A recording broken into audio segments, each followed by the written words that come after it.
Teresa said to tell everybody that she requested this recipe. And it is good. It is good.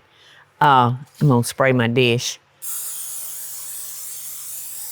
To me, it's great with ham or pork roast. You know, the pineapple. It's a pineapple and cheese Pork casserole. chops, it would be great with just Great with chops. pork chops.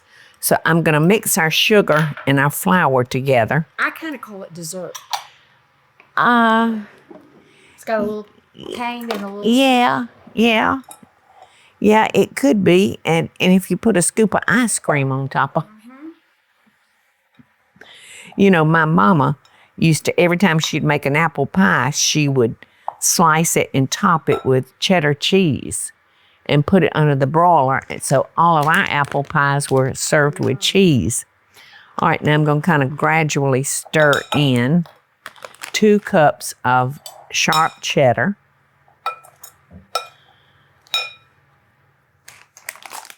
And I was talking to our team here a minute ago because I want to share something with y'all. Somehow, you know, when you got so many people in the mix of making decisions and things like that, somehow my favorite book got cut from being republished. So I want to tell y'all that it is Paula Deen's Kitchen Classics. Now, it had a paper cover on it, which look, this book is like in pieces. I mean, this is my favorite book. This is my go-to. So it's no longer in print, but I wanted y'all to see it in case you're at a yard sale or an estate sale. Grab it, because you will love, love, love this book, I think. And so that pineapple recipe is in Kitchen Classics.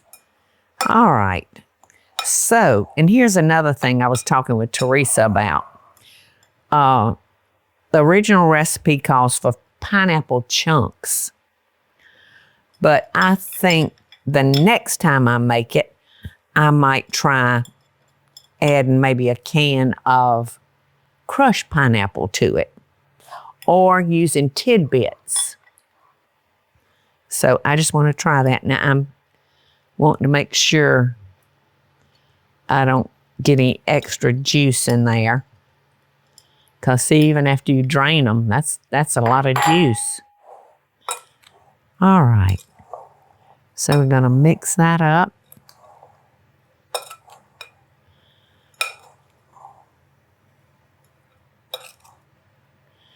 And we got some, we're using Ritz crackers, aren't we, Teresa? Yes, ma'am. But you can use saltines. I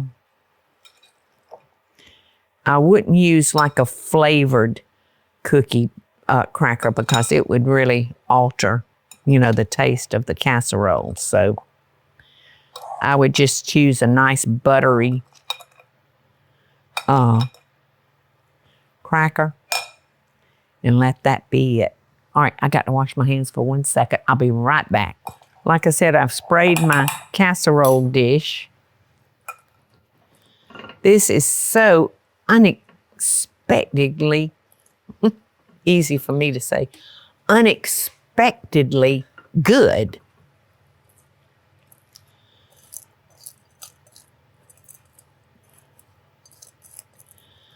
I'll make sure I get all that sugar. And like I said, this is one size down from a 13 by 9 by 2. So get fruit in with your children. You get some calcium with cheese. Yes. Protein. All right, we've got our cracker crumbs. And we've got our butter. So I think this one's a little bit bigger. little bit bigger bowl. So I'm going to transfer that. And I've got a few tablespoons of the pineapple juice. And I've got our butter. You know, you always want to mix your butter with whatever topping you're using, because it's hard to drizzle butter on top of a layer of crackers and get every one of them. It's just not possible. Somebody's calling you, Teresa. Okay. Now, I didn't use quite all that pineapple juice because I didn't think I needed it. So I'm just gonna spread this over our dish and distribute it as evenly as I can. I almost think we could have stood more crackers, y'all. Maybe I'm gonna have to come down here and steal a little bit from that end where I was more aggressive.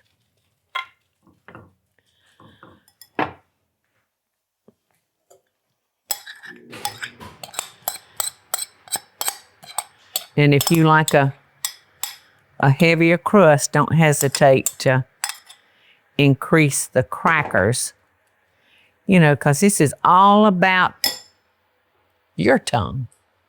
Not mine, but yours. Okay, Therese, you want to grab that? My hands are goopy. Hey, my friends, I want y'all to take a look at this pineapple casserole because it's bubbly. You see it bubbling? Look. Look, it's just a bubbling hot. Yum. And you know something else, this is really good with pork, but something that is so quick, easy, and delicious to prepare, you can do it in 20, 25 minutes, is a pork tenderloin. Would be so good with that. And with some kind of glaze on it that kind of would match this. Yum, so good. All right, so you know it's gonna be hotter than blue blazes. And gonna try to burn my tongue off.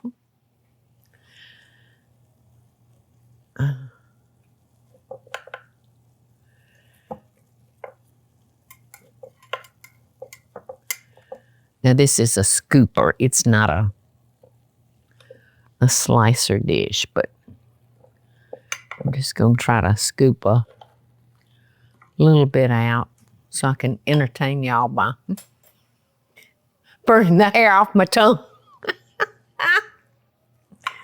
Oh, what you won't do for your friends.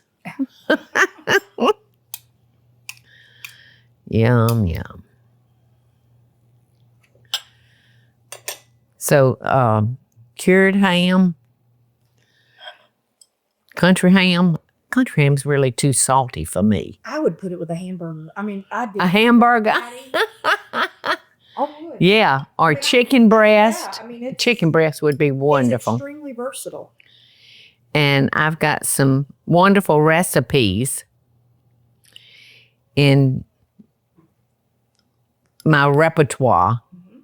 You know, that are so easy to do, doesn't take a lot of ingredients.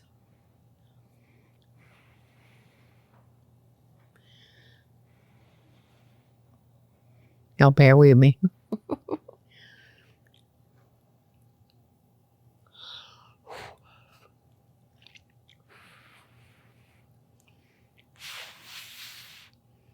I do love to eat this while it's warm.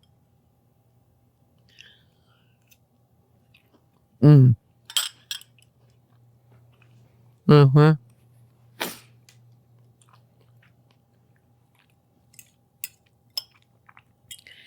It's so good, and I'm not gonna lie. That crust on top. It's the best. It's so good.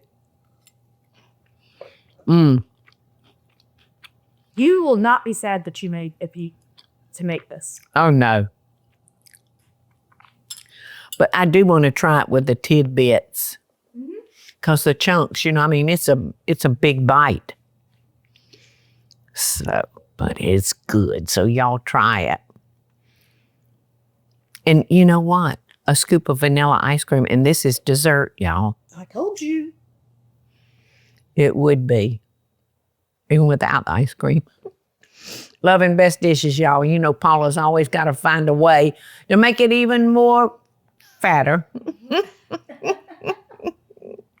Moderation, though. It's all about moderation. So Loving Best Dishes, y'all. Hey y'all, it's Paula Deen. Now, if you enjoyed this video, be sure to like it and click the subscribe button as well as the notification bell to be alerted when I post a video. Love and best dishes, y'all.